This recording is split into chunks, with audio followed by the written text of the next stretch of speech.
Guys, Roku just announced is the number 3 holding at Crashy Woods ARK ETF. It is down 19% after hours after being down 4% today. Guys, they beat on revenue. They had growth. I want you to show you guys something. This is what I mean when I talk about the emotion of the market and the voting machine. This is their actual letter for investors that just came out minutes ago. I want you to read this and tell me what you think of the company, not knowing anything about the stock price. We added 2.3 million incremental active accounts. Roku's channel streaming hours increased 90% year over year. Platform revenue grew 15% year over year. Total net revenue grew 12%. Gross profit was down a little bit, 2%, but Roku's streaming hours are 21.9, and the average revenue per user grew $44.25, grew to that, up 10%. Does that sound like a company that is down from an all-time high of like almost 90%? And that's the point I'm trying to make. When everybody thinks that growing revenue and profit, it doesn't matter what you pay, this is the prime example of how it does. This is Roku's stock price. A high of 486 was reached on February 15th, 2021, back when Crashy Woods ARK ETF was sitting at $160 per share. It is now at $44 a share. That's a drop of over 90% since then. Now, there's a difference between the stock falling 90% because of emotion versus a combination of fundamentals. There are no fundamentals here. Let's look more at the results from their actual letter. Look at the profit here. Income loss from operations. This is going back to Q3 2021. Profit, loss, and getting bigger and bigger and bigger. That's the problem. At some point, the market needs profit. At some point, the market needs cash flow that is sustainable. Back here, everybody was still coming back from COVID. So they were still making lots of money. And that's the big key here, guys. Their CFO just announced they're leaving in 2023. Is that a good thing or a bad thing? I don't know anything about their CFO. All I know is I look at a company based on its fundamentals, and eventually the fundamentals are going to join up with the stock price. So let's go to our software and look at this revenue, this income over the years. Look at this, guys. 2017, 400 million. Look at this revenue as time went on. Okay, so it went public in 2018. And it started at public at $26 a share. 2017, $26 a share. Since then, the revenue is up 8 times, 7.5 times.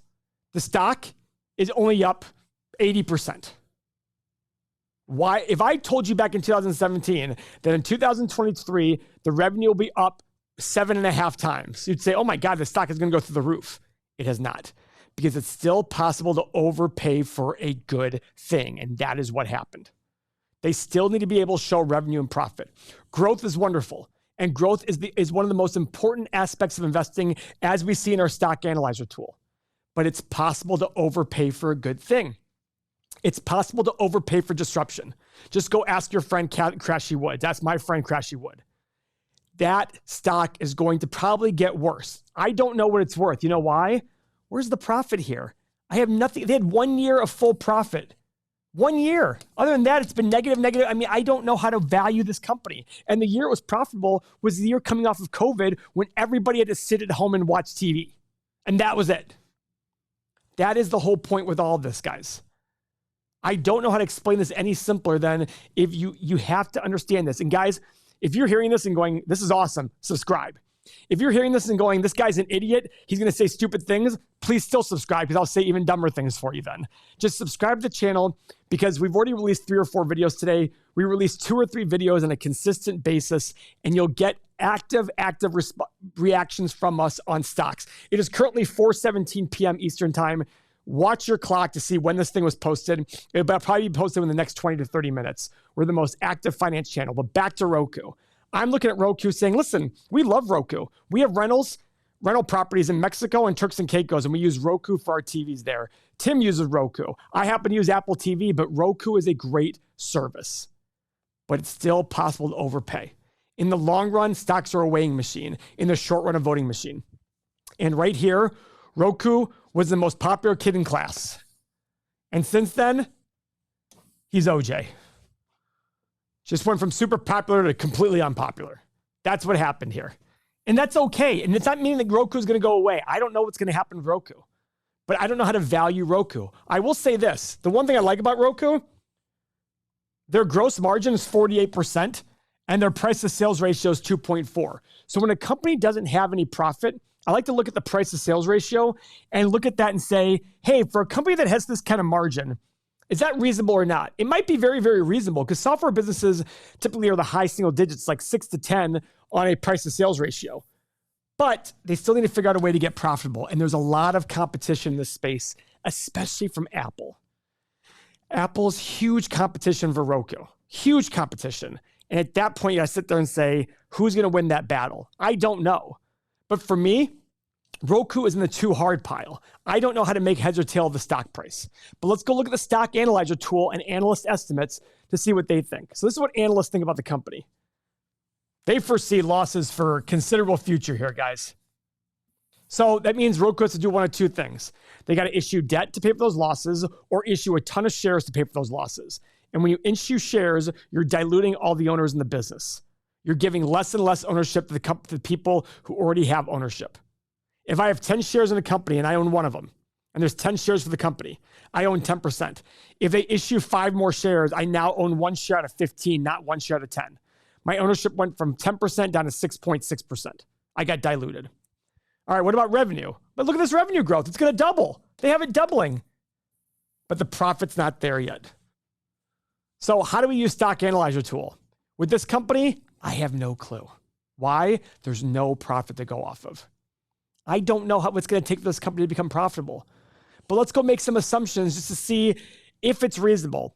Revenue growth. I'm going to do a 5-year analysis. Revenue growth. And please rewatch this part of the video over and over if you have to, because it's very important to understand how I look at this. I'm going to do 6, 9, and 12% revenue growth. Profit margin. I'm going to go 5, 10, and 15. Now keep in mind, they haven't had any of these profit margins yet. So I'm already factoring in something that does not exist. So it already means I have to have a higher return for that. Free cash flow, I'm going to do the exact same thing.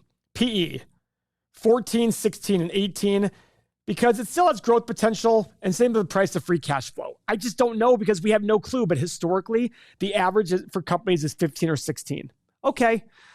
And desired return. Guys, since there's so many unknowns, I want a big return here. 13, 16, and 19% return on my money. As I go higher in my assumptions and make more aggressive assumptions, I need a higher return to give myself a larger margin of safety. $44 a share. Okay, if you believe my highest assumptions and they start making profit tomorrow at 15%, which they're not, $60 a share. Guys, this is too hard to understand. Where's the profitability? And I'm a big believer in, if I don't understand it, I got to move on from it. And in this situation, I'm moving on from it. So if this makes sense to you, you really need to subscribe to our channel, because if you watch 4 or 5 of our videos like this, you will walk away with a better understanding of money and investing. And the more you know, the less you fear. Thank you very much for your time.